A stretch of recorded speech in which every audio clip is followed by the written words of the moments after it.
Elena, I think I am losing my mind with this language. Honestly, I am struggling to figure out if I even know how to speak English anymore.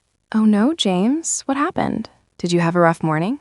Well, I was talking to my wife this morning. She asked if I wanted breakfast, and I said, I have had breakfast. She just looked at me and asked, Okay, so are you full or did you eat at 5 a.m.?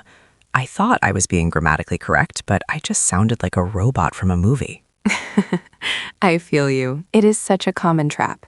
You use the present perfect, which usually links the past to right now.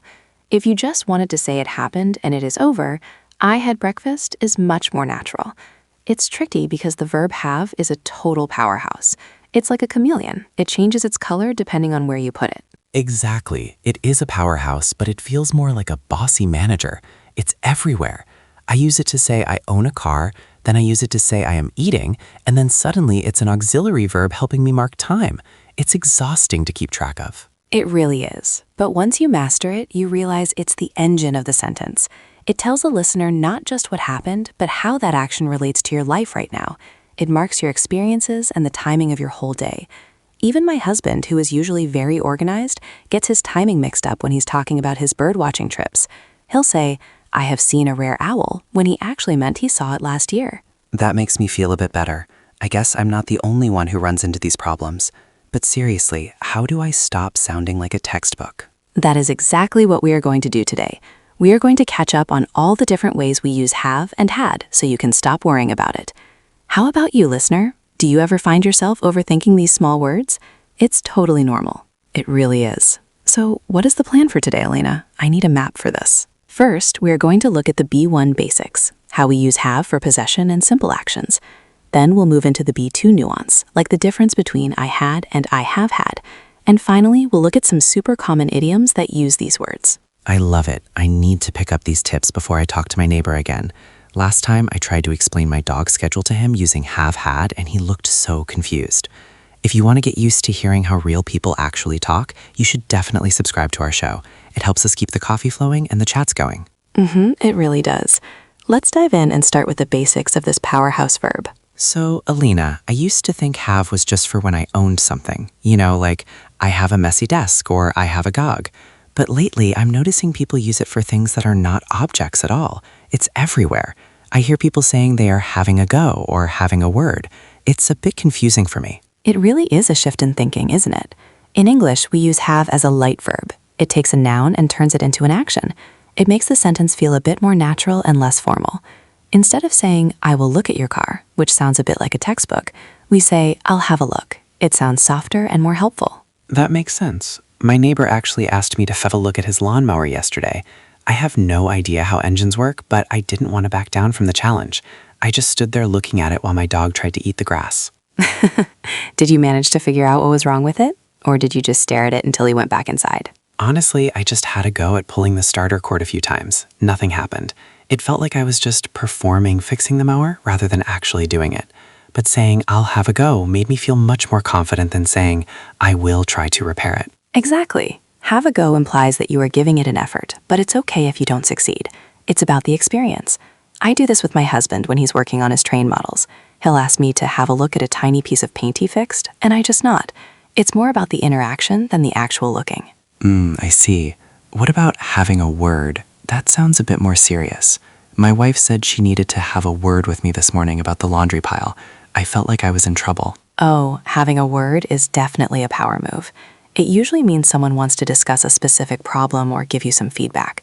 It's polite, but it's firm.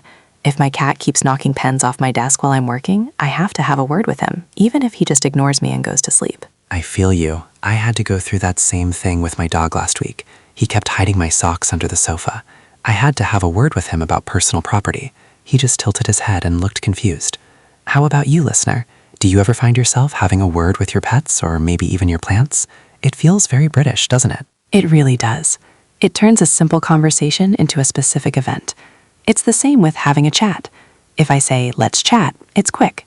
But if I say, let's have a chat, it feels like I'm inviting you to sit down with a cup of tea and really catch up. It's much more welcoming. That's a great tip. I need to keep an eye on these phrases when I'm out at the coffee shop. I usually just order my drink and leave, but maybe I should try to have a chat with the barista next time, although he usually looks quite busy. You should. It's the best way to get used to the flow of the language. When you use have this way, you're not just describing an action, you're describing a little moment in your day. I think I need to look into why we do this so much in English. It's such a unique way to build sentences. It really changes the energy. I'm going to try to use have a look later when I'm searching for my keys. I probably left them in the refrigerator again. I really need to stop doing that. The refrigerator? Oh, James, you're hopeless. But you know, that actually leads us perfectly into our next point. Sometimes we do things ourselves, and sometimes we need to pay someone else to figure out our mess. Are you talking about my haircut? Because I still remember you laughing when I said I cut my hair last month. Exactly. If you say, I cut my hair, it sounds like you stood in the bathroom with a pair of kitchen scissors. But because it looked so professional, I knew you had your hair cut at a salon.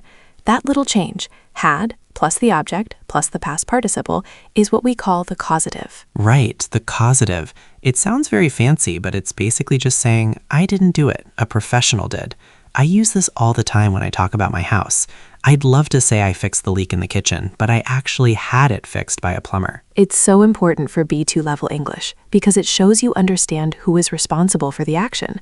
My husband is great at most things, but even he had to have the roof repaired after that big storm. He didn't want to run into any more trouble by trying to climb up there himself. I feel that. I've been putting off having my car serviced for months. Every time I see the little oil light, I just pretend I don't see it. I really need to get around to calling the garage to sort out the engine before it's too late. You definitely should. It's much better to have it checked now. How about you, listener? Have you had anything done recently? Maybe you had a parcel delivered, or you had your eyes tested. It's a great way to talk about services in your daily life. I like that it makes me sound like a boss. I had my windows cleaned. It makes me feel like I have everything under control, even if my dog is currently chewing on one of my shoes in the other room. It does sound more organized. It focuses on the result. When you say, I had the house cleaned, the focus is on the clean house, not the person with the vacuum. It's very common in professional settings too. You don't say, I signed the contracts if your boss did it. You say, we had the contract signed. That is a great tip. I usually just use the simple past for everything, but I can see how this makes the story clearer. It's not about me doing the work. It's about me getting the job done. Exactly. But you know, when you are the one getting all those things done, you often end up having your hands full.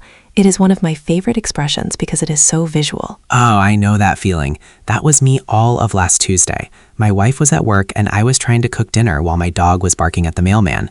I literally had my hands full with a frying pan, but my schedule was even fuller. Exactly. You can use it physically, like holding too many grocery bags, or metaphorically, meaning you are just way too busy to take on anything else. My husband has his hands full right now with a big project at work. He barely has time to catch up on his favorite shows in the evening. I feel for him. I actually ran into my neighbor this morning, and he asked if I could help him paint his fence this weekend. I had to tell him, sorry, I've got my hands full with some house repairs. It sounds much nicer than just saying I'm too lazy to help, right? Definitely more polite. But wait, didn't you say you were excited to help him last week? Did you have a change of heart? A change of heart? Wait, is that when my heart feels different, like I need to see a doctor? No. To have a change of heart just means you changed your mind or your opinion about something. It usually involves a change in your feelings too. For example, I used to hate spicy food, but recently I had a change of heart and now I put hot sauce on everything. Ah, okay. So I definitely had a change of heart about the fence. I realized that painting in the sun sounds exhausting. I'd rather stay inside and try to figure out how to use my new blender. That counts. How about you, listener? Have you ever had a change of heart about something big, like your career or where you want to live? Or maybe something small, like a vegetable you used to hate but now you love. It's a great phrase to use when you want to explain why you've changed your plans. It really is. I'm starting to get used to these phrases. They make me sound much more like a natural speaker and less like I'm reading from a grammar book I found in the trash. You're doing great, James. It takes time to work out how to use them naturally, but you're definitely getting the hang of it. I hope so. I just hope my wife doesn't have a change of heart about making lasagna tonight. I've been thinking about it all day while I've had my hands full with work. I really hope so. But before we eat, I think it's time to put what we've learned into practice. I've got 3 challenges for you, Elena, and for you at home. Oh, I'm ready. Let's see if I've been paying attention to my own lessons. Okay, listeners, try to answer before Elena does. Number 1, How do we change "a mechanic fixed my car" into that causative had structure we talked about? I'll give you a second. Okay, I think it's I had my car fixed. Spot on. Number 2, I want to sound more natural and casual. How do I change "I thought about the proposal" using a functional have phrase? That's a good one. You would say, I had to think about the proposal. It's a very common way to use have as a light verb. Exactly. And the last one. My neighbor was going to move to the city, but then she changed her mind. Use our new idiom. She had a change of heart. It sounds much more dramatic and personal that way, doesn't it? It really does. How about you, listener? Did you get those? It's okay if it takes a bit of time to figure out. It definitely does. Now, James, let's look at some of the words from today's chat. First is to figure out. To figure out. This means to solve a problem or finally understand something that was confusing. I finally figured out how to use the new coffee machine at the office. I'm still trying to figure out why my cat likes to sit on my keyboard whenever I'm busy. Next we have to catch up. To catch up. We use this when we talk to someone to find out what has happened in their life since the last time we saw them. I need to catch up with my brother because I haven't called him in weeks. I love to catch up with my friends over a big piece of cake at the weekend. Then there is to run into. To run into. This means to meet someone by chance when you didn't plan to see them. I ran into my old teacher at the supermarket yesterday. It's always a surprise when you run into a neighbor while you're on holiday. Our next one is to get used to. To get used to. This is when something new or strange becomes familiar or normal for you. It took me a long time to get used to waking up so early for this show. I'm still getting used to the quiet now that my niece has gone back home. And finally, hopeless. Hopeless. If you are hopeless at something, you are very bad at it or have no skill. I am hopeless at keeping track of my keys. I usually find them in the refrigerator. Oh, James, I'm hopeless at remembering where I put my red notebook. Don't worry, James. We all have those days where we feel a bit hopeless. But before we let everyone go, I have a little mission for our listeners. It is time for our actionable challenge of the day. A mission? I love it. I am ready to figure out how to be a better speaker. What do you have for us today, Elena? Your challenge is to use a causative had sentence in your next meeting or email at work. Instead of saying, I checked the document, try saying, I had the document checked. Or if you are talking about your home, tell someone, I had my groceries delivered. It makes you sound much more natural. That is a great one. I am going to try it when I talk to my boss later. I will say, I had the reports finished this morning. Even if it was a struggle to get used to the new formatting, he does not need to know that. I just want to sound like I have everything under control. Exactly. It is all about how you frame it. You'll be a pro in no time.